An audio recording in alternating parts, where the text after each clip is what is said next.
Hey YouTube, Joelboy here. So chapter 838 has just dropped.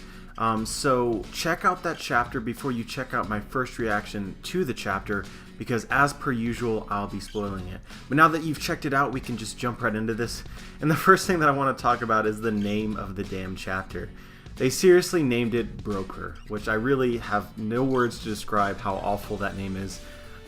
I honestly would have preferred Brother Chopper, but I guess that's what we get for wanting the chapter translated as soon as possible. MangaStream sort of looked at this and was like, bucket. But yeah, actually getting to something important. So let's start off with the cover page. I know last chapter a lot of you were confused why I didn't talk about the cover page, and that was mainly because I didn't really see any obvious clues or hints or anything that I could really speculate on. All that we really saw was that, hey, it's the Shanks Pirates, which is awesome by itself, but not really something that I could really talk about beyond the fact that it was a semi-hype moment. This chapter we actually get to meet the Shanks Pirates again, which is really interesting. But I now think it's semi-confirmed that they aren't in Baltigo. There was a lot of theories that cropped up after last chapter with the cover page that they were in Baltigo. I was honestly skeptical from the start because we've seen Baltigo. We specifically seen the revolutionary base in Baltigo, which would presumably be the ruins that they were in, and there's no cactuses to be found. And this time we can see that they're having some sort of wedding, which seems to me to rule out the possibility that this is Baltigo. And where this could be, again, I have no idea. And whose wedding is this? That you would find the Shanks Pirates there? Like, did they just happen upon this wedding, or was this like a really important event that we'll find out about later? Is this perhaps Shanks' own wedding? I know there's a lot of speculations out there that Shanks had a kid with Makino, and so there's some possibility that this is his actual wedding with Makino, but I'm skeptical of that as well because it seems unlikely that he would have taken her someplace other than Fuchsia Village. So honestly, I believe that this is a new place with a wedding that we don't really know anything about right now, unless somebody comes up with a connection that I don't know right now. But yeah, that's my 2 cents on what's going on there. And so let's get into the hype moment of the chapter, the most important detail revealed, or at least the most significant right now, which is that of Cracker. And this is just a reminder that we can't take anything that we see 100% seriously, because I believe everyone thought that Cracker had some sort of devil fruit related to the creation of arms and legs. And so, a true story here, I was actually going to do a theory where I was going to, or discussion where I was going to talk about that, but then I decided against it because it seemed too obvious, right? That, why even bring it up, because this is what everyone thinks.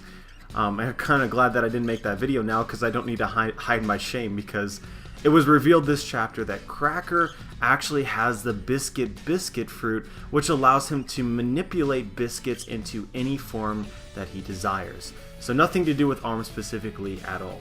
Oda keeping us on our toes always. And so how could we have possibly predicted that his devil fruit was something different than what it appeared to be? And I honestly think there's one major clue that was overlooked, which is that we've seen several of Big Mom's family so far, and all of them have devil fruits that make sense given Big Mom's theme as a whole, whether that be Disney or food. But we have the Candy Minister, who seemingly has the ability to turn people into candy. Then we also have Brule, who has the mirror ability, which relates to Mirror Mirror on the Wall from Snow White.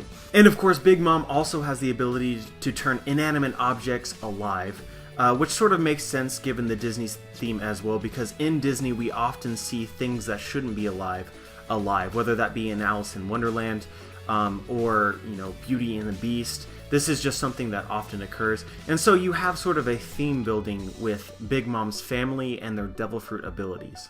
And so with this being said, Cracker's ability to potentially grow arms and legs doesn't really seem to fit. I don't know of any particular Disney reference that would be, and it also doesn't seem to be food related, if it's just growing arms, etc. And so with this being said, we could have come to the conclusion that this was misleading, and that this wasn't actually Cracker's ability, and that his ability related to Disney and or food, but could be observed as potentially growing arms, which could then potentially lead you into the right direction.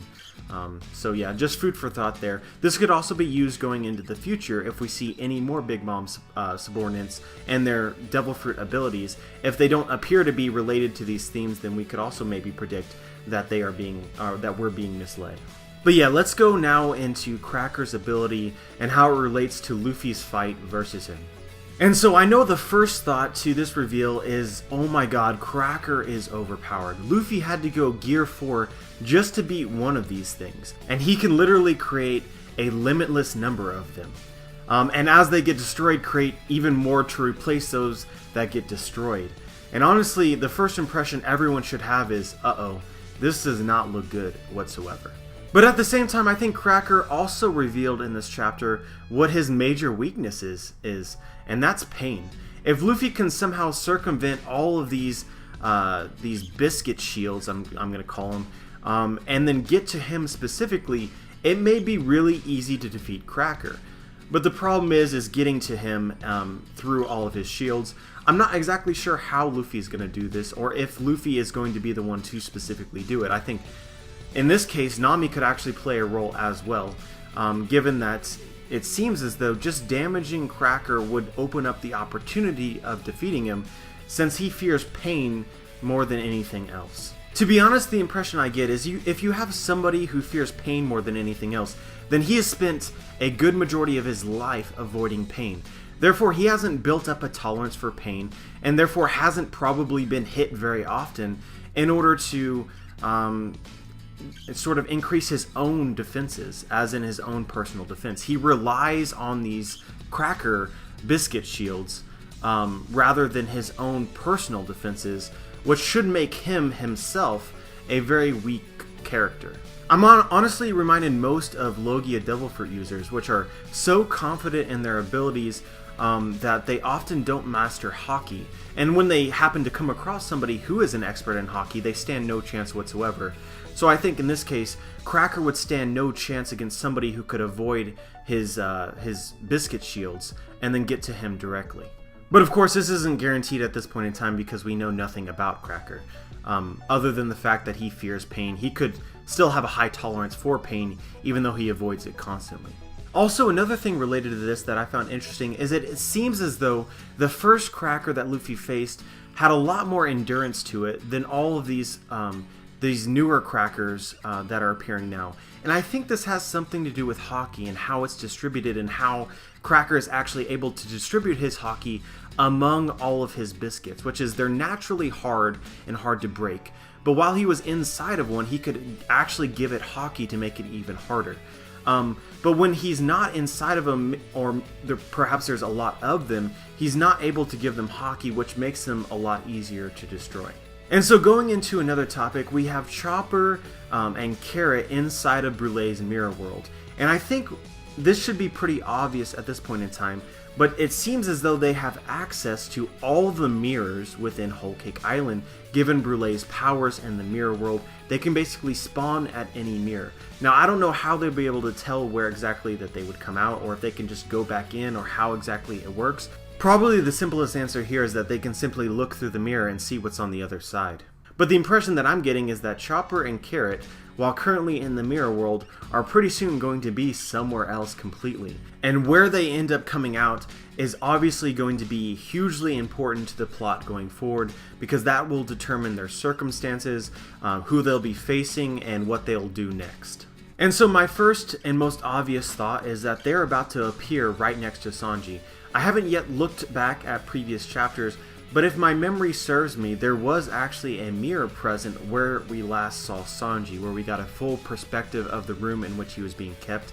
This could be wrong, but there should be a mirror at least somewhere nearby Sanji, and my first impression would be that Chopper and Carrot are soon going to be in the same room with Sanji. And as if to echo this, we also have Pedro and Brook, who are also about to infiltrate deep into Big Mom's territory and are currently hidden from the sight of the Big Mom pirates.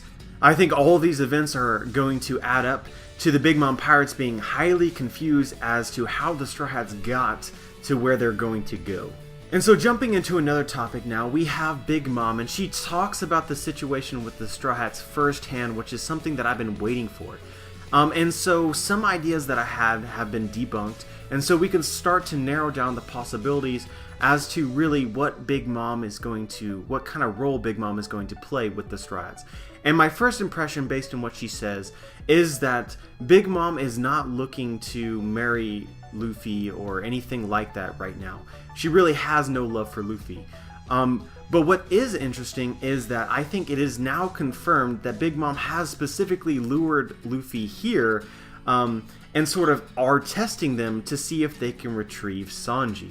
Now, I know that she calls them vermin and pests, but at the same time, she says this, which is really interesting, that this would be their last day for their opportunity to potentially rescue Sanji. And she seems really disappointed with the progress that Luffy has made, given that he was so full of confidence and said a lot of trash back when she first talked to him back in Fishman Island, which highly suggests to me that Big Mom was sort of hoping, again as I've said previously, that Luffy would make it through the forest and reach her, and is disappointed with the fact that he isn't there yet and time is running out.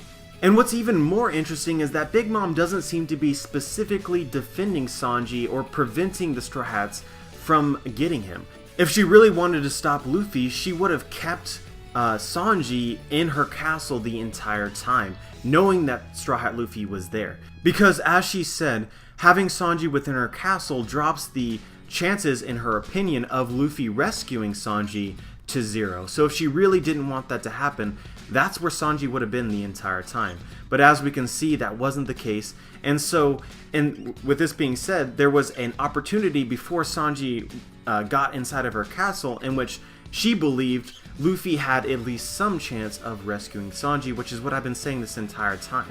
Big Mom believed that it was possible for Luffy to rescue Sanji in the past, but now she's getting really doubtful. I hope you guys can see the dichotomy with Big Mom, present chapter and then previous chapter. When it was first revealed that Luffy had arrived onto her islands, she was really excited. But now that several days have passed and there's been no sign of any progress from Luffy, she's now not excited whatsoever and kind of annoyed. But yeah, guys, that's all I got for this chapter. Let me know what you think about the chapter. Let me know if you noticed something that I didn't notice. Yeah, I mean, I think this was a good chapter. This wasn't the best chapter out there, but there was a lot of really cool reveals, and we got to see what was happening in a lot of different places, and so the plot really is progressing further, which is what I wanted to see. We're still in the forest, but that's okay because I personally love, right now, the battle between Cracker and Luffy, and then going forward, how this is going to turn out. But yeah, guys, like the video if you liked the video. I'd appreciate it if you subscribed, and as always, dudes, have a wonderful day.